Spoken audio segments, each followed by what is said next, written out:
How to convert TikTok Pay Later to cash. Now, if you already have a TikTok Pay Later available, it should be showing under the balance from your TikTok app. Now, for you to be able to locate it, on the lower right portion of your screen, you should be able to see Profile. And from there, you just have to locate the three lines at the top right corner and then just head directly to Settings and Privacy. So there is actually two options that you can do. Now, to locate your balance, you should be able to see it under the settings and privacy.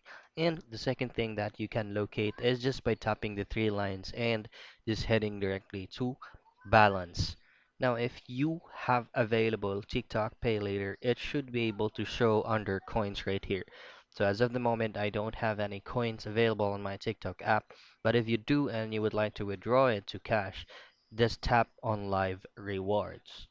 Now in here, what you want to do is just to input the available points that you do have on your balance for you to be able to withdraw it. Once you're done trying to enter your specific amount to withdraw, then just simply tap on withdraw and you should be able to successfully withdraw your TikTok Pay Later. So that's how you do it.